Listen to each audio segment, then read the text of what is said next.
Is it worth it to rush Joe Burrow and get him back? Is it worth it? I went back and forth on this so many times last night as I was doing my prep because part of me says, yes, play him. If he's healthy, if he's medically cleared, get him out there. He's He your makes franchise $50 million a year. quarterback. Get him in there. But the other part of me is why risk the injury? Do you even have a realistic shot? Because Joe Burrow doesn't play defense. He's not going to come back and fix that defense. And a good quarterback can spark your defense and give you more belief. But at the end of the day, there's deficiencies on that defense that I don't even think Joe Burrow and his leadership can fix. But with that being said, if they are going to bring him back, it has to be this week. If you're going to make that decision, you have to bring him back this week if he's cleared, because you're 3-7 right now. But do you even think it's the Patriots? It's going to be a tough game either way. So that's the thing. If they lose this week without Joe Burrow, then I don't think you bring him back. I don't think that'll drop them to 3-8. Even if they go on a run and win 6 in a row, I don't think 9-8 gets you into the playoffs.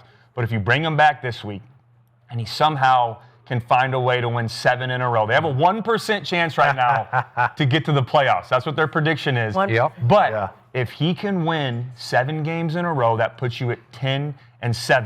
Since the NFL has gone to a 17-game schedule, the last 2 years, 10 games has been the cutoff to get into the AFC playoffs. Miami got in at 9-8 the first year they did it. I don't think 9-8 this year, though, gets you in. I think 10 wins gets you in. So if you bring them in, it's got to be right now so they can at least try to go on this run. And remember, last year, they were 4-7, then they lose to Pittsburgh, go to 4-8, and then they win 5 in a row. So I know he wasn't injured last year, but they had a similar situation to where they win 5 in a row. Again, 9-8 didn't get them in, but they were the last team on the bubble that didn't make the cut. But if he does come back, the reason I'm hesitant is because this is not the most ideal situation. You're without Jamar Chase. You're playing a top 5 defense who's number 1 at stopping the run. You can't run the ball. Your run game's been non-existent. You're 30th in rushing offense. And then on top of that, you have to try to find a way to do it all yourself. Joe Flacco's thrown the ball over 40 times in the last 5 games. You're going to have Joe Burrow come back from injury and say, hey, you're going to have to throw it 40 times in this football game to try to go win it on your shoulders because the defense is going to give up at least 33 like they've done all year. And then the other side of that, too. But Joe Burrow can do that. He and can. He can turn the ball over less than Flacco. It's tough. And I'm not trying to limit Joe Burrow, but it's tough going 8 weeks without any football activity, maybe through the ball, in the indoor and doing some stuff like that, but going 8 weeks without practice and then trying to just go back in and play against the Patriots and find a way to win the game. And then 4 days later, you have to play against Baltimore as well. It's tough. I mean, you have 2 games in 4 days. It's hard enough to recover when you're healthy, let alone coming back from an injury. So with all that being said, though, who doesn't give a shit about all the things I just said?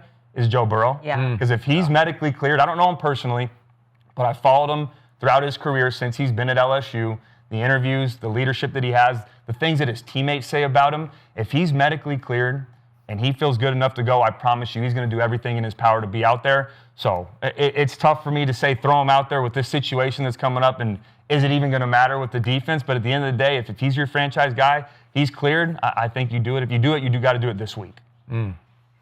I would exercise some caution here with him because he's coming off a pretty brutal injury. Yeah. It's a lower leg injury. It's a toe.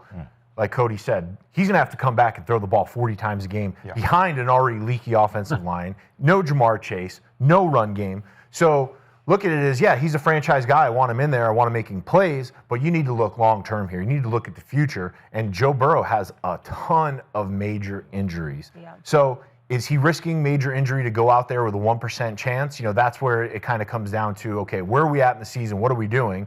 And is Zach Taylor coaching for his job? Is Zach putting Joe in there to save his job? So I would exercise some caution, especially playing the Patriots, then have to go play the Ravens on Thursday night. It's now or never, but got to be cautious.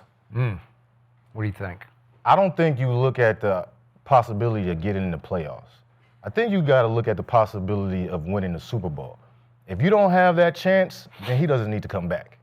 Because even if you get in the playoffs, what are your chances of advancing with this bracket in the AFC?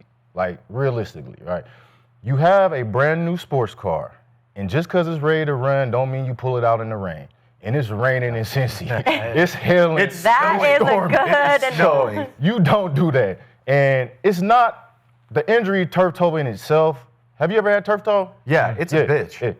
You don't never get rid of turf toe. No. I still have turf toe. Yeah, my toe never still goes away. So that's something. I don't know if it's his plant foot when he throws the ball or not, but either way, man, it's not something you can just go out there and not treat gingerly. He's going to be ginger, whether he's 100% healthy or not. It's going to be ginger. He's probably going to have to play with a plate in his cleat, and it's going to be forever. So you do not want that lingering into next season. Let's get right. Like you said, Jamar Chase is out. They have a tough schedule coming up with the Patriots, who are playing top level right now. Yep. Baltimore is improving. Their defense is improving. And then you have to go in and battle Lamar Jackson. Like, nah, man. Let's sit him down, get him ready for next season. And, you know, that sports car will be ready to run in the summer. That makes all the sense in the world. And by the way, your Bengals are so bad on defense that if you could just hang in and keep losing, you might get a pretty good defensive player pretty high in the draft. Right. Right? So that's what makes sense to me. And to your point, I was talking to Akib the other day. He said post-retirement, he got stem cell injections in both of his big toes because they bothered him so much. So he was still having turf toe after he. That turf toe. Yeah, turf toe is for life. I had a vet tell me before I got turf toe. Yeah. He had turf toe as a receiver, Demetrius Williams, I played with in high school and college and in the league in a little bit. He said, man, you don't never want to get this turf toe. It's going to live with you forever. I got it the next year. Every time it just comes out of nowhere, I think of him, and I'm like, you jinxed me. Yeah, Yeah, you gave me turf toe. What are you doing? But, yeah. Okay, now to your question.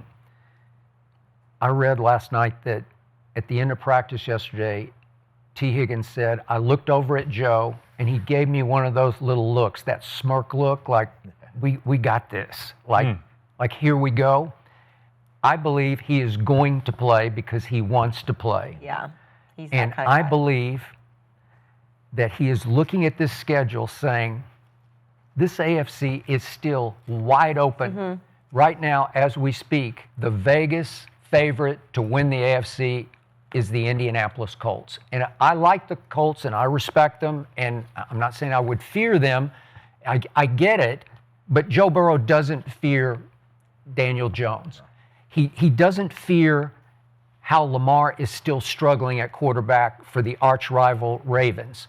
And he's looking at this saying, hold on, even without Jamar for this game, if we can figure out how to beat New England, and he thinks he could beat New England with one hand tied behind his back, that's his mentality, that's just the way he's put together.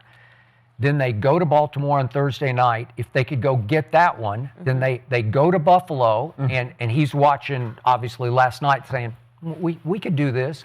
This is the guy who went to Kansas City in an AFC Championship game and beat Mahomes. This is the guy who went to Buffalo and outdueled Josh Allen mano to mano, right? And then they get Baltimore at home, and that's the next four. And those are hard games, but he's saying we could win those four, and then they get to close with at Miami, Arizona, and Cleveland at home. And he's saying, if we could get on a streak here and win these next four, we can definitely win the last three.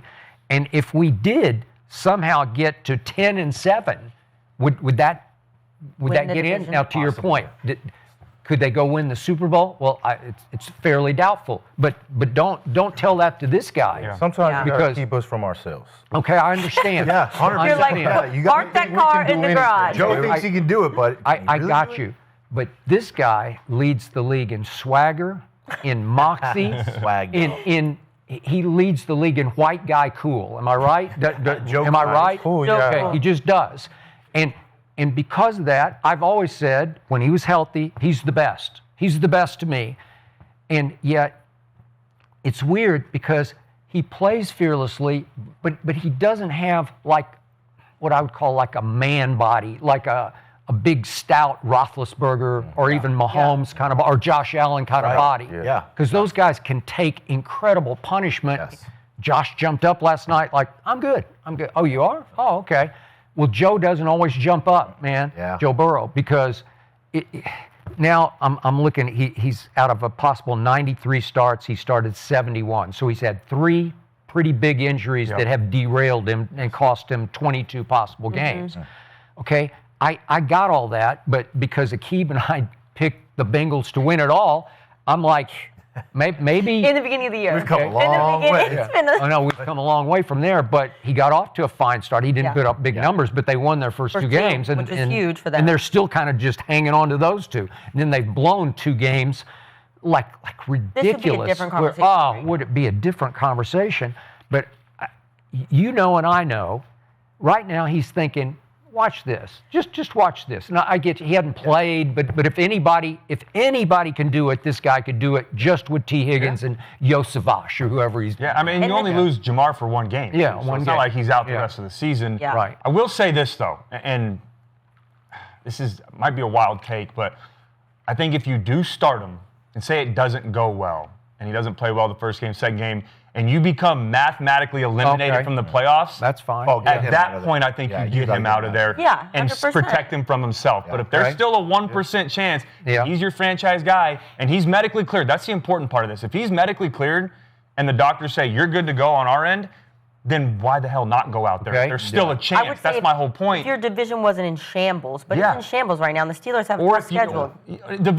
even this division aside, with the AFC, you still have a chance to go Yeah. and make Yeah. a wild card. Yeah. And yeah, they still could win the AFC. Sure, I think the Ravens are going to find a way to win it. But at the end of the day, if they're not mathematically eliminated from the playoffs, I don't have. Okay, any wouldn't problem you with them agree going as out you there. set back and you look at the scope of the AFC? Nobody's just, you can argue, if Akib were there, he'd be going crazy because he'd say, Bo Nix is taking the league. Yeah. Okay? And you could, It is what it is. okay, I got it. And you're a big Bronco also. But still, Joe Burrow's looking at Bo Nix saying, you know, I'm in the not, same category, yeah. I'm not. I don't think it's the disbelief in Burrow. It's the disbelief in that defense. You think that yes. defense? Burrow can go out and light the scoreboard up, but their defense is going to give up just as many points. Right. Like Yeah. they are atrocious. But last year, TJ, they were 25th in scoring defense and 25th in total defense, and they won 5 in a row at the end of the year. Yeah. And he almost dragged them and willed them into the playoffs. They were one did. game out. Yeah. And that defense was is just better as bad or worse last than year. last year? The Same. defense? I'd say it's worse. They're worse now. Yeah, Like the statistically eye it's test, worse, but they're it's worse. when you're bottom 25, you're bad. You're bad. You're bad. Them bottom You're five. giving up 30 a game 6, regardless. Yeah, Yeah. They're a little bit worse. you're bad. You're bad. It's I'll bring it back to the offensive line. It all starts up That front with the does, big yeah. boys, right? Yeah. And they are a porous offensive line. Yeah. Zach Taylor likes to get all these guys out on a route, so he leaves those guys 5-on-5. You leave those guys 5-on-5, there is a ton of penetration, there's a ton of movement. Joe's a great athlete, but he's not going to elude out of the pocket. He's not going to escape and make throws downfield. So you have a guy with a toe that sucks. I did my turf toe at the end of a season, didn't get any treatment on it. I came back in the spring and we were running half gassers. I was like, oh shit! Oh my God! I should have probably had someone look at that. Okay, but remember, he did immediately say surgery. So he had it fixed. Brock Purdy didn't have his fixed, right? And, Okay. that's a huge difference. Yeah. Having it fixed, Okay. going in there, now you have other inflammation, you have everything I got pooling in there, and it's the foot. Getting stuff to come out of that foot, and so it's a range of motion type thing. He's very limited mobily. Yeah. Can he elude the rush? And then you have the guys up front who can't protect him. So to me, it's a recipe for disaster. I agree with you. There's 1% chance. You're saying there's a chance. We're going to go on a run. But yeah, I mean, And it looks like the next 2 weeks are going to pick up at least 1 or 2 losses here and then. Your best defensive player also is doubtful this weekend. So Trey Hendrickson is probably not going to play this weekend, which is, if he was going to play, I'd be like, a little more hope. They need more ponies. They They need need What, more they ponies. New England, aren't they 5-0 on the road? I think they are. Yeah. Yeah, New England's a They're juggernaut on- right now. They play good team ball. Okay. Well, if Well- Joe plays, I got the Bengals. Okay, let's go, Skip. All right. Okay, Let's Skip. go, So Skip. give me your money now. A little bit of hope for the Bengals. Okay, let's move on to another quarterback that is.